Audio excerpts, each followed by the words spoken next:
आज हम लोग डिस्कस ये करते हैं कि जो पेपर अभी क्वेश्चन पेपर हम लोगों को कैसे करना है, या फिर नीट का जो एग्ज़ाम डेट बढ़ा हुआ है, टाइम हमको जो मिल गया है उस टाइम में हमको क्या करना है। ठीक है, तो अब टाइम को कैसे यूटिलाइज करना है, चूँकि मैक्सिमम बच्चों का ये हो गया कि पढ़ पढ़ के थक गए। 3 मई को पेपर होना था, अभी टेस्ट भी हो गए, हमारे क्लास में तो फुल लेंथ भी हो गया, क्या पढ़े। ठीक है तो बच्चे आपके मार्क्स आ रहे हैं 350, 450 या 400, तो आप पढ़ पढ़ के थक भी गए हैं, मार्क्स भी नहीं आ रहे, इसका मतलब आपने सही से पढ़ा नहीं है। तो सही से नहीं पढ़ा है तो उसको फिर से पढ़ना पड़ेगा। तो हमको अभी ये टाइम कितना मिला है, मई, जून एंड जुलाई का। ठीक है, तो मई है और जून है एंड जुलाई। अब समझ लीजिए कि आपके पास 70 दिन है, मतलब 2.5 महीने के आसपास, 2.5 महीने से भी कम टाइम है। तो अभी बच्चों अगर आपके पास 350, 400 मार्क्स आ रहे हैं, 450 मार्क्स आ रहे हैं, तो आपकी तैयारी ठीक ठाक है। बस अगर जिस बच्चे के 450 आ रहे हैं तो आप खुद ही सोचो, जिनका 450 आ रहे हैं मैं उससे ही बात कर रहा हूँ, या ऐसे बच्चों को ही बोल रहा हूँ जिनके 450 आ रहे हैं। उनके 450 आ रहे हैं तो उनको 500 या 510 करने के लिए मैक्सिमम कितने क्वेश्चन सही करने चाहिए, और कितने क्वेश्चन सही करना, 12 क्वेश्चन या 15 क्वेश्चन।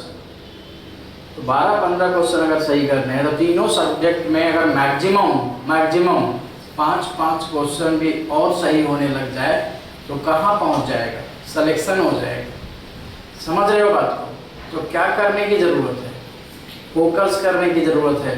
ठीक है, और जिन बच्चों के 350 आ रहे हैं, या बायो में जिनके 280, 1 मिनट, ठीक है क्लियर कर दो। अगर मान लीजिए बायो में आपको लेस दैन 280 आ रहे हैं तो आप फिजिक्स केमिस्ट्री के भरोसे मत रहिए, या फिर बायो भी पढ़िए, या फिर आप समझ लीजिए कि 280 प्लस अगर आपके मार्क्स नहीं आ रहे बायो में तो फिजिक्स केमिस्ट्री आपका कुछ भी नहीं करा सकता है, क्योंकि बायो आपका 50% वेटेज है। 280 प्लस मार्क्स अगर आ रहे हैं सभी, आप सोच लीजिए कि आपका सिलेक्शन होगा। देखिए अगर आप ऐसा सोच रहे हैं कि हम फिजिक्स केमिस्ट्री में कर जाएंगे, यहाँ 250 ले आएंगे, तो 250 में कुछ होने वाला नहीं, चमत्कार ही हो जाए कि फिजिक्स केमिस्ट्री बहुत हो जाए। तो अगर 140 भी लेके आएगा ना तो भी बड़ी मतलब ये हो जाएगा, समझ रहा है। तो 140 दोनों में आने के चांसेस कम है, और 140 मार्क्स ले आना फिजिक्स केमिस्ट्री में बहुत स्ट्रांग कॉन्सेप्ट रहेगा। और जिस बच्चे के पास इतना दम है कि 140 ला सकता है, तो बायो में तो वैसे पढ़ देगा वो, इतना बेवकूफ़ तो नहीं होगा। तो जो बच्चों का ऐसा हो रहा है कि इससे कम बायो में मार्क्स आ रहे हैं, तो आप बायो पढ़िए, जी जान लगाइए, जो करना है कीजिए, रात दिन पढ़िए, लेकिन बायो आपको पढ़ना पड़ेगा। फार्मूले रखिए, फार्मूले की बात नहीं कर रहा हूँ, मैं फिजिक्स में आ गया था। आपके एनसीईआरटी बेस 40 to 45 क्वेश्चन में, जहाँ तक मेरा एनालिसिस है 40 to 45 क्वेश्चन पिछले 15 साल के क्वेश्चन से ड्राइव करता है। वो क्वेश्चन ड्राइव करता है लाइक जैसे किसी चैप्टर में एक टॉपिक पे इस साल क्वेश्चन पूछा हुआ है, तो पक्का 100% यही पैटर्न रहता है कि इसके उसी चैप्टर के इसके अगले टॉपिक में क्वेश्चन आते हैं, और ये 15 साल का पैटर्न है। 40 से 45 क्वेश्चन वहीं से रहते हैं। ठीक है, मैं बायो को ज़्यादा डिस्कशन नहीं कर रहा हूँ, फिजिक्स के बारे में बात करने आया हूँ। बट मैं आपको एक चीज़, ये एक लैंडमार्क बता दूँ कि सर अगर आपके पास इतने 280 मार्क्स से कम मार्क्स आ रहे हैं टेस्ट में, तो आप समझ लीजिए कि आपको बहुत मेहनत करनी है। फिजिक्स केमिस्ट्री तो भूल ही जाइए आप, क्योंकि ये बायो ही आपको सिलेक्शन दिला सकता है। हालांकि फिजिक्स का रोल बहुत है सिलेक्शन दिलाने में, लेकिन आपका बायो अगर ये फंडामेंटल, अगर इतने मार्क्स नहीं आ रहे तो आप नीट के धरती पे आप समझिए कि आप नहीं हैं, या आपको छोड़ के भागना पड़ेगा। तो इतना कम से कम पक्का कर लीजिए, फिर बाकी जो सोचना है सोचिए। 280 प्लस आपके पास मार्क्स आने चाहिए, या 300 भी आते हैं बच्चों के, 300 320 भी आते हैं, कई बच्चों के आ रहे हैं। तो हमारे पास ये जो कहते हैं कि फंडामेंटल रूल है बायो का, तो कम से कम इतने मार्क्स आपको आना चाहिए। ठीक है, चले हम लोग फिजिक्स की बात करने आए। तो फिजिक्स का ऐसा है बच्चों कि अभी नीट का जो डेट पड़ गया है, तो उसमें टाइम बहुत हमको मिल गया है। तो टाइम को यूटिलाइज कैसे करना है, हमको एकदम बोर नहीं होना है कि नहीं हम पढ़ के बोर हो गए हैं। आपको एक ही लाइन बोलूँगा, अगर आप पढ़ के बोर भी हो गए तो आपके मार्क्स नहीं आ रहे हैं, इसका मतलब ये आपने अच्छे से पढ़ाई नहीं की हुई है, तभी आपको पढ़ना पड़ेगा, रात दिन लगाना पड़ेगा। ये सबसे अच्छी बात हुई है, हालांकि टाइम है अपने पास। ये सबसे अच्छी बात ये हुई है बच्चों की, कहते हैं जो होता है ना अच्छे के लिए होता है। कई बार हम मरते रहते थे, 10 दिन टाइम मिल जाए, 20 दिन टाइम मिल जाए, और मिल जाता तो मैं पढ़ लेता। अरे मिला है ना, पढ़ ना भाई। भी 10 दिन के लिए मरते थे, 5 दिन के लिए मरते थे कि टाइम मिल जाए, टाइम मिल जाए। अभी मिला है ना टाइम, पढ़ो। तो जो हुआ अच्छे के लिए। मैं आपको एक कहानी छोटी सी बताता हूँ। एक राजा साहब रहते और उनका एक मंत्री रहता है। तो वो मंत्री बहुत ही एकदम ऑप्टिमिस्टिक रहता है कि जो कुछ भी हो जाता था बोलता अरे जो हुआ बहुत अच्छा हुआ, अच्छा हुआ। एक बार कुछ भी ऐसा, मतलब महल में कुछ भी होता था, थोड़ा गड़बड़ भी होता तो ही बोलता था कि नहीं बहुत अच्छा हुआ। एक बार राजा साहब अपनी तलवार साफ कर रहे थे और तलवार हाथ से छूट के गिर गई और उनके पैर का अंगूठा कट गया। वहीं पे मंत्री खड़ा था, बोले अरे राजा साहब अच्छा ही हुआ। राजा साहब को गुस्सा आ गया। उन्होंने बोला कि पागल आदमी कहाँ से है ये, इसको ले जाके जेल में डाल दो। और ये हमारा अंगूठा कट गया, बोलता कि जो हुआ अच्छा हो गया। उसको जेल में डाल दिए। राजा साहब गए शिकार पे जंगल। वहाँ पर कुछ वहाँ के लोगों ने, जो आदिवासी टाइप के लोग वहाँ पर जो लोग रहते थे, कबीले के लोग, वो राजा साहब को पकड़ लेके गए। अब बोले कि देवी के पास इसको बलि देना, बलि देने का टाइम है। अब राजा को नहलाया धुलाया, सब अच्छा किया, बलि देने का टाइम है। तो किसी ने देखा अरे इसका तो अंगूठा कटा हुआ है। तो बोले कि ये बलि तो अपूर्ण हो जाएगी, तो इसका अंगूठा कटा है तो इसको वापस कर दो, भेज दो, छोड़ दो इसको। इसका अंगूठा कटा है, इसका बलि नहीं दे सकते। अब राजा साहब वहां से जान बच के आए, घर पे आए तो बोले यार ये तो वो सही बोल रहा था कि अच्छा ही हुआ, अच्छा हुआ अंगूठा कटा हुआ। तभी अंगूठा नहीं कटा हुआ होता तो गला ही कट जाता फिर तो जाके उसको निकालता है वहां से बाहर और बोलता है कि तुमने तो बोला था कि अच्छा ही हुआ और सच में अच्छा हुआ, मैं बच गया आज, लेकिन तुमको तो 3-4 महीने की जेल हो गई मेरी वजह से, तुम कारावास में रहे। बोलते नहीं राजा साहब ये भी बहुत अच्छा हुआ। बोले क्यों अच्छा हुआ? बोले अगर मेरे को आप जेल में नहीं डालते थे तो मैं आपके साथ जाता और आपके साथ जाता वहाँ पे शिकार पे, तो आपकी बलि तो अपूर्ण हुई थी, मेरी पूर्ण हो जाती। तो moral of the story is, जो होता है अच्छे के लिए होता है, तो ऑप्टिमिस्टिक रहिए, नेगेटिव लोगों से दूर रहिए। अब ये है कि जो हमको टाइम मिला है बहुत अच्छी बात है। हम लोग बात करते हैं फिजिक्स की। तो फिजिक्स में बच्चों क्या कहानी है, एक तो क्वेश्चंस को हम लोग थोड़ा ब्रेक कर लेते हैं। तो 5 से 10 क्वेश्चन आप समझ लीजिए थ्योरी से आते हैं, जो एनसीईआरटी के डेफिनेशंस या डिफरेंट बुक से डेफिनेशंस या बहुत सारे पैरामीटर्स हैं जिसकी हमको डेफिनेशंस देनी होती है, उस बेस पे ये क्वेश्चन आते हैं। तो आप सबसे अच्छा ये होगा कि रीड मार लीजिए एनसीईआरटी को, अगर आप अभी कर सकते हैं तो ठीक है। और 15 से 20 क्वेश्चन आता है फार्मूला बेस, एकदम फार्मूला बेस, ठीक है। और यही 15 से 20 क्वेश्चन ही रहता है आपके पास, 15 से 20 ही मान लीजिए, हालांकि मैं एक रेंज दे रहा हूँ, ऐसा एग्जैक्ट नहीं है, ठीक है। 15 से 20 क्वेश्चन आपके पास रहते हैं डेरिवेशन पे रहते हैं, ठीक है। और 5 से 10 क्वेश्चन आपको मिलेगा लॉजिकल बेस्ड कंसेप्ट पे, ठीक है। डेरिवेशन पे ऐसा रहता है कि कुछ क्वेश्चन दे दिया आपको, ठीक है, तो उस पे मिक्स डेरिवेशन तो नहीं कह सकते, नीट में डेरिवेशन नहीं कह सकते, मिक्स्ड कंसेप्ट कह सकते हैं कि कंसेप्ट यहाँ पे मिक्स रहते हैं। जैसे हम बात करें इलेक्ट्रोस्टैटिक की, तो इलेक्ट्रोस्टैटिक में कोई चार्ज पार्टिकल ऐसे फेंक रहा है तो प्रोजेक्टाइल मोशन कर रहा है, तो यहाँ पे मैकेनिक्स भी है और इधर इलेक्ट्रोस्टैटिक भी है, ठीक है, इलेक्ट्रिक फील्ड भी है। तो ऐसे क्वेश्चन आने के चांस ज्यादा रहते हैं। तो आप लोअर लिमिट पकड़ के रहिए, ज्यादा क्वेश्चन वहाँ पे नहीं आते, ठीक है।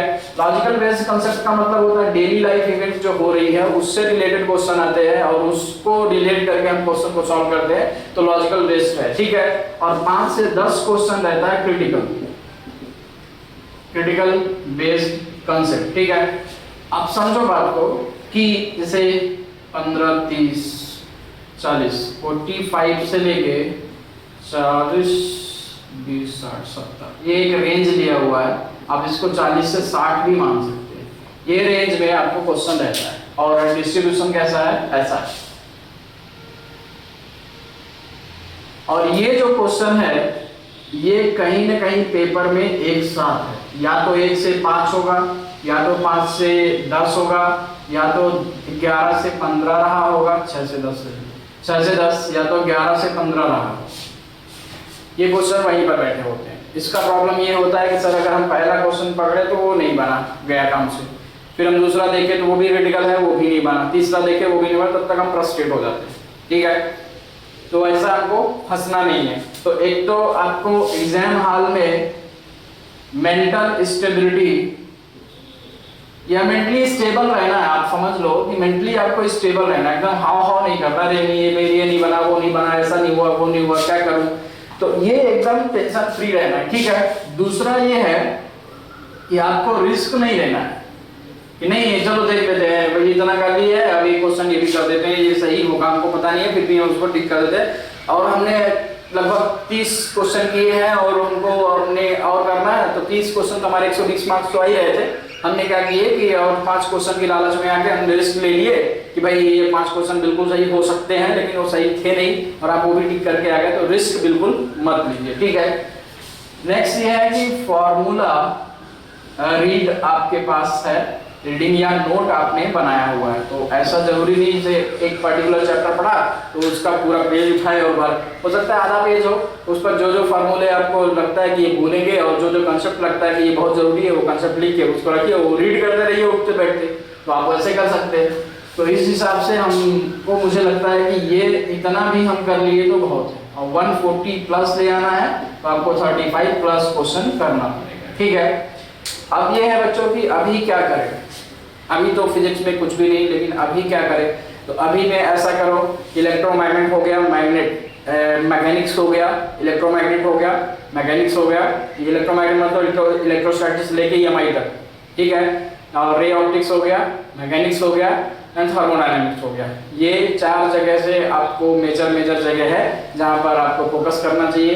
तो अभी टेस्ट तो आपका शुरू ही है और मैं भी आपको रिवीजन करा ही रहा हूँ, तो मेरे साथ रिवीजन में चलते जाइए। मैंने टेस्ट को पोस्टपोन किया, अभी 10 को आपका पेपर है, 10 को है ना, 10 को या 9 को होता है, तो अभी आपका पेपर 10 या 9 को है। तब तक मैं कैपेसिटर का भी आपका है टेस्ट है, इलेक्ट्रोस्टैटिक कैपेसिटर का, तो ऑलरेडी मैंने इलेक्ट्रिक फील्ड एंड पोटेंशियल पढ़ा दिया है। अब हम लोग उसके बाद पढ़ेंगे कैपेसिटर पढ़ेंगे, तो अब कैपेसिटर का टेस्ट भी है, तो हमारे साथ पढ़ते चले जाइए। जो क्रैश कोर्स के बच्चे हैं वो भी साथ में चलते जाएं और ये करते जाएं। ठीक है, अब आए हैं तो कुछ आपको पढ़ाई देते हैं 2 मिनट। ठीक है, एक सिंपल सा कंसेप्ट है जो बहुत जरूरी है, उस पर क्वेश्चन नीट में कई बार आया हुआ है।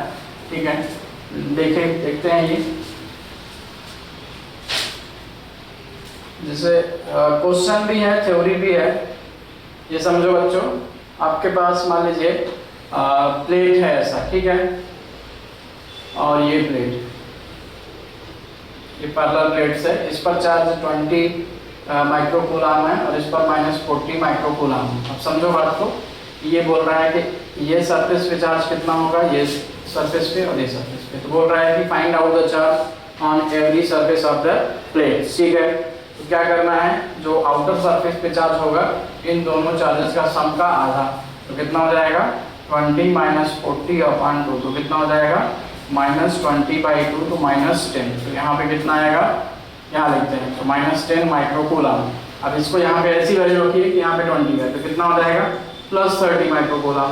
और आप हमेशा याद रखिए कि जो आपके पास सामने फेस होती है उसमें एक दूसरे के आमने सामने फेसेस होती है, उसमें हमेशा चार्ज अपोजिट रहता है। तो ये +30 कहाँ से आया सर, अगर ये -10 यहाँ पे आया है तो -10 यहाँ पे भी आ गया। ठीक है, तो आउटर सरफेस पे जो चार्ज होता है वो क्या होता है, दोनों प्लेट के चार्ज का सम का आधा, तो दोनों प्लेट के चार्ज का सम का आधा कितना हो गया -10। तो -10 अगर यहाँ आया है तो यहाँ पर उतना चार्ज रखना है ताकि दोनों का सम कितना है +20। तो यहाँ क्या रखेगा +30 और +30 के सामने क्या रहेगा -30। ठीक है, तो -30 और -10 कितना हो जाएगा -40। तो हो गया ना, सारे सरफेसेस का चार्ज हम निकाल लिए। समझे, इसको ऐसे 3 प्लेट ले लेते हैं फिर दिखाते हैं। तो जैसे मान लीजिए आपके पास 3 प्लेट है,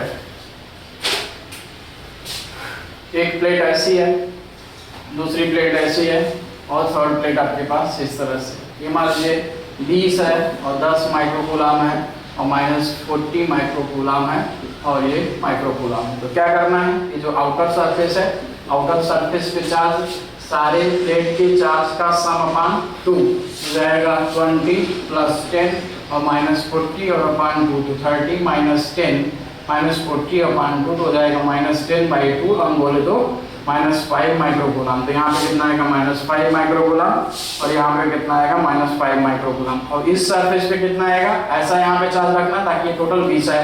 तो क्या लिखेगा +25 माइक्रोकूलम। तो ये हो गया +25, ये हो जाएगा यहाँ पर -25। तो यहाँ पे -25 माइक्रोकूलम होगा। तो यहाँ पे ऐसा चार्ज रखना है कि +10 है, तो +10 है तो सर रखना है +35 माइक्रोकूलम। तो सामने कितना हो जाएगा -35 माइक्रोकूलम और -35 और -5 -40। तो सब सारे प्लेट्स का चार्ज हम लोगों ने निकाल लिया है। समझे बात को? तो इस तरह से अगर हमको क्वेश्चन आता है तो हम लोग इसको ऐसे हैंडल कर पाएंगे कि डिफरेंट प्लेट्स है, उनके चार्जेस दिए हुए हैं, उनके अलग अलग सरफेस पे या सभी सरफेस पे हमको चार्ज पूछता है तो हम ऐसे फाइंड कर पाएंगे। ठीक है बच्चों, अभी ज़्यादा स्ट्रेटेजी पे नहीं जाना है कि सर ने ऐसा बोल दिया तो ऐसा पढ़ना है। ये है कि जितना आपने पढ़ा हुआ है उसको रिवीजन कीजिए। और अब ये है कि आपने पूरी फिजिक्स साल भर पढ़ी हुई है तो पूरे फिजिक्स में आपको थोड़ी थोड़ी चीज़ें आती हैं। जहाँ जहाँ पे चीज़ें नहीं आती वहाँ पे फोकस कीजिए और उसकी ये करिए। हमने टेस्ट भी ऐसे डिजाइन किए हुए हैं कि वो पहले मेजर चैप्टर है जो मुझे लगता है आपने खुद भी बोले हुए हैं कि सर यहाँ पे प्रॉब्लम है, तो वो चैप्टर के टेस्ट मैं पहले ले रहा हूँ। तो अभी एकदम कंसंट्रेटेड फोकस पढ़ाई कीजिए। 2 रेफरेंस एटलीस्ट यूज कीजिए। अभी नया रेफरेंस लेने की जरूरत नहीं, एकदम एग्जाम टाइम एकदम स्टार्ट होने की जरूरत नहीं कि नई बुक लेके आए कोई चैंपियन टाइप और ये कर रहे हैं, तो ऐसा कुछ करने की जरूरत नहीं है। तो एकदम नया बुक नहीं पढ़ना है, जो हमने पढ़ा हुआ है उसी से रिवीजन करना है। जो हमने डीटीपी सॉल्व कराई है वही करना है, जो हमने पेपर्स क्लास में कराए हैं वो पेपर को फिर से करना है। ऐसे करके हम लोग अच्छा तैयारी कर सकते हैं। और अभी हमारे पास हालात एकदम ठीक है, टाइम भी हमारे पास है, हमको कहीं जाना नहीं है, उस टाइम का यूटिलाइज कीजिए। ठीक है, थैंक यू।